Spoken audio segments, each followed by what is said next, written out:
ಕೆಲವೊಂದು ಅಡಿಗೆಗಳೇ ಹಾಗೆ. ಮಾಡ್ಲಿಕ್ಕೆ ತುಂಬಾನೇ ಸುಲಭ. ಕೆಲವು ಪದಾರ್ಥಗಳನ್ನ ಬಳಸಿ ಮಾಡಿದ್ರೂ ಕೂಡ ಅದನ್ನ ಊಟ ಮಾಡುವಾಗ ಅಷ್ಟು ರುಚಿಕರವಾಗಿರ್ತದೆ. ಮತ್ತೆ ಮತ್ತೆ ಹಾಕಿ ಊಟ ಮಾಡಬೇಕು ಅಂತ ಅನಿಸ್ತದೆ. ಎಲ್ರಿಗೂ ಕೂಡ ಮನೆಯಲ್ಲಿ ಇಷ್ಟ ಆಗ್ತದೆ. ಅಂತಹ ಅಡಿಗೆಗಳು ತುಂಬಾ ಜನರಿಗೆ ಇಷ್ಟ ಕೂಡ ಹೌದು. ಮಾಡ್ಲಿಕ್ಕೆ ಸುಲಭ ಆಗ್ತದೆ. ಎಲ್ರೂ ಕೂಡ ಇಷ್ಟಪಡ್ತಾರೆ ಅಂತ ತುಂಬಾ ಜನ ಇಷ್ಟಪಡ್ತಾರೆ ಇಂತಹ ಅಡಿಗೆಗಳನ್ನ. ಇವತ್ತು ಅದೇ ರೀತಿಯ ಒಂದು ರೆಸಿಪಿಯನ್ನ ತೋರಿಸ್ತಾ ಇದ್ದೇನೆ. ನಮಸ್ಕಾರ. ನಾನು ಪವಿತ್ರ ಭಾಗವತ್. ಮಿಸೆಸ್ ಭಾಗವತ್ ಚಾನಲ್‌ಗೆ ನಿಮ್ಮೆಲ್ರಿಗೂ ಪ್ರೀತಿಯ ಸ್ವಾಗತ. ನಾನಿಲ್ಲಿ ಬಳಸ್ತಾ ಇರೋದು ಬಾಂಬೆ ಕೇಸ ಅಂತ. ತುಂಬಾನೇ ರುಚಿಕರವಾಗಿರ್ತದೆ. ಬೆಣ್ಣೆಯ ರೀತಿಯಲ್ಲಿ ಇರ್ತದೆ ಇದನ್ನ ಬೇಯಿಸಿದಾಗ. ಅಷ್ಟು ರುಚಿಕರವಾಗಿರ್ತದೆ ತಿನ್ಲಿಕ್ಕೆ. ಬಾಂಬೆ ಕೇಸ ಅಂತ ಹೇಳ್ತೇವೆ. ಅದರ ಎಲೆಯನ್ನು ಕೂಡ ಗೊಜ್ಜನ್ನ ಮಾಡಲಿಕ್ಕೆ ಹಾಗೆ ಪತ್ರೊಡೆಯನ್ನೆಲ್ಲ ಮಾಡಲಿಕ್ಕೆ ಬಳಸ್ಬೋದು. ಅದರಲ್ಲಿ ಮಿಳಿ ಬರ್ತದೆ, ಈ ರೀತಿ ಗಡ್ಡೆ ಇರ್ತದೆ. ಇದನ್ನ ಬಳಸ್ಕೊಂಡು ನಾವು ಇವತ್ತು ಈ ರೆಸಿಪಿಯನ್ನ ಮಾಡೋಣ ಬನ್ನಿ. ಮೊದಲಿಗೆ ಚೆನ್ನಾಗಿ ತೊಳೆದು ಇಟ್ಕೊಂಡಿದ್ದೆ ಈಗಾಗಲೇ. ಕಿತ್ತು ತುಂಬ ದಿವಸ ಆಗಿದೆ. ಮನೆಯಲ್ಲಿ ಬೆಳೆದಂತಹ ಕೆಸುವಿನ ಗೆಡ್ಡೆ ಇದು. ನಂತರ ಅದನ್ನ ಕಟ್ ಮಾಡ್ಕೊಂಡಿದ್ದೇನೆ, ಬೇಯಲಿಕ್ಕೆ ಸುಲಭ ಆಗ್ತದೆ ಅಂತ. ಕುಕ್ಕರಲ್ಲಿ ಹಾಕ್ಕೊಂಡು ರುಚಿಗೆ ಸ್ವಲ್ಪ ಉಪ್ಪು ಹಾಗೆ ನೀರನ್ನು ಹಾಕ್ಕೊಂಡು ಇದನ್ನ ಬೇಯಿಸ್ಕೊಳ್ತೇನೆ. ಒಂದು 2-3 ವಿಸಿಲಲ್ಲೆಲ್ಲ ಮೆತ್ತಗಾಗಿ ಬೆಂದು ಬರ್ತದೆ ಇದು.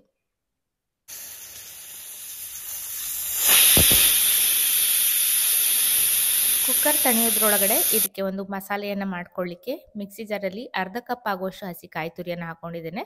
ಹಾಗೆ ಅರ್ಧ ಹಸಿ ಮೆಣಸನ್ನು ಬಳಸ್ತಾ ಇದ್ದೇನೆ. 1/4 ಟೀ ಚಮಚ ಆಗುವಷ್ಟು ಸಾಸಿವೆ ಕಾಳು.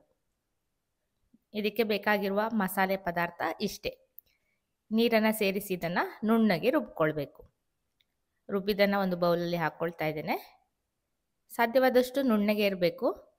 ಮಿಕ್ಸಿ ಜಾರಿಗೂ ಸ್ವಲ್ಪ ನೀರನ್ನು ಹಾಕಿ ಇದಕ್ಕೆ ಹಾಕ್ಕೊಳ್ತಾ ಇದ್ದೇನೆ. ಇಲ್ಲಿ ಕೆಸುವಿನ ಗೆಡ್ಡೆ ಎಲ್ಲ ಬೆಂದು ತಣ್ಣಗಾಗಿದೆ. ಈಗ ಅದರ ಸಿಪ್ಪೆಯನ್ನು ಬಿಡಿಸ್ಕೊಳ್ತಾ ಇದ್ದೇನೆ. ಇದು ಬಾಂಬೆ ಕೇಸ ಆಗಿರೋದ್ರಿಂದ ಬಾಯಿ ತುರಿಸೋದಿಲ್ಲ ಇದು. ಕೆಲವೊಂದು ಕೆಸುವಿನ ಗಡ್ಡೆ ಆದರೆ ಬಾಯಿ ತುರಿಸುವ ಸಾಧ್ಯತೆ ಇರ್ತದೆ. ಇದರಲ್ಲಿ ಬಾಯಿ ತುರಿಸೋದಿಲ್ಲ ಇದು. ತುಂಬಾನೇ ಚೆನ್ನಾಗಿರ್ತದೆ. ತಿನ್ಲಿಕ್ಕೂ ಕೂಡ ಅಷ್ಟು ರುಚಿಕರವಾಗಿರ್ತದೆ. ಈ ರೀತಿ ಎಲ್ಲ ಸಿಪ್ಪೆಯನ್ನು ತೆಗೆದುಕೊಳ್ತೇನೆ. ಮೊದಲಿಗೆ ಕೂಡ ಸಿಪ್ಪೆಯನ್ನು ತೆಗಿಬಹುದು, ಆದರೆ ಅದೊಂದು ರೀತಿ ಲೋಳೆ ಬಿಟ್ಟು ಬರ್ತದೆ ಬೇಯಿಸಿದಾಗ. ಹಾಗಾಗಿ ಬೇಯಿಸ್ಕೊಂಡು ನಂತರ ಸಿಪ್ಪೆಯನ್ನು ತೆಗೆದಾಗ ಚೆನ್ನಾಗಾಗ್ತದೆ ಅಂತ ನಾನು ಮೊದಲಿಗೆ ಬೇಯಿಸ್ಕೊಂಡು ನಂತರ ಸಿಪ್ಪೆಯನ್ನು ತೆಕ್ಕೊಂಡಿದ್ದೇನೆ.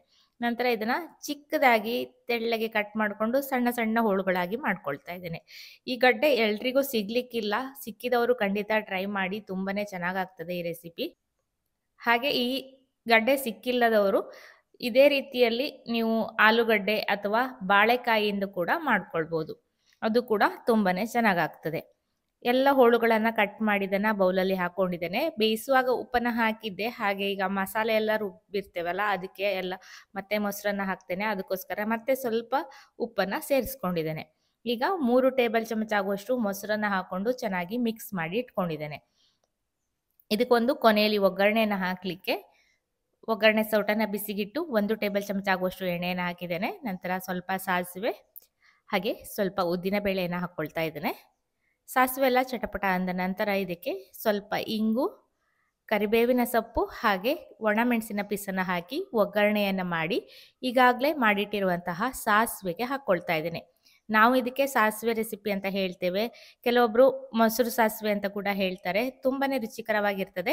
ಮೇಲ್ಗಡೆಯಿಂದ ಸ್ವಲ್ಪ ಕೊತ್ತಂಬರಿ ಸೊಪ್ಪನ್ನು ಹಾಕಿ ಚೆನ್ನಾಗಿ ಮಿಕ್ಸ್ ಮಾಡಿಕೊಂಡ್ರೆ ರುಚಿಯಾದ ಕೆಸುವಿನ ಗಡ್ಡೆಯ ಸಾಸಿವೆ ರೆಡಿ ಆಗ್ತದೆ. ಊಟ ಮಾಡಲಿಕ್ಕೆ ಅಷ್ಟು ಚೆನ್ನಾಗಾಗ್ತದೆ. ಬೇಸಿಗೆಗಂತೂ ಹೇಳಿ ಮಾಡಿಸಿದ ರೆಸಿಪಿ ಇದು. ಯಾವ ಕಾಲದಲ್ಲಿಯೂ ಕೂಡ ಮಾಡ್ಕೊಂಡು ಊಟ ಮಾಡ್ಬೋದು. ರುಚಿಕರವಾದ ಕೆಸುವಿನ ಗಡ್ಡೆಯ ಸಾಸಿವೆ ರೆಡಿಯಾಗಿದೆ. ಅನ್ನದ ಜೊತೆ ಹಾಕಿ ಊಟ ಮಾಡಿ ನೋಡಿ, ಖಂಡಿತ ಇಷ್ಟಪಡ್ತೀರಾ. ಇವತ್ತಿನ ಈ ರೆಸಿಪಿ ಇಷ್ಟ ಆದರೆ ಖಂಡಿತ ಒಂದು ಲೈಕ್ ಮಾಡಿ, ಶೇರ್ ಮಾಡಿ, ಅನಿಸಿಕೆನ ಕಮೆಂಟಲ್ಲಿ ತಿಳಿಸಿ. ಹಾಗೆ ಚಾನಲನ್ನು ಸಬ್ಸ್ಕ್ರೈಬ್ ಮಾಡಿಕೊಂಡು ಸಪೋರ್ಟ್ ಮಾಡಿ ಅಂತ ಕೇಳ್ಕೊಳ್ತೇನೆ. ಇದೇ ರೀತಿ ಇನ್ನೂ ಹೆಚ್ಚಿನ ರೆಸಿಪಿಗಳೊಂದಿಗೆ ಬರ್ತೇನೆ. ಮತ್ತೊಂದು ವಿಡಿಯೋದಲ್ಲಿ ಸಿಗ್ತೇನೆ. ಅಲ್ಲಿವರೆಗೂ ನಮಸ್ಕಾರ.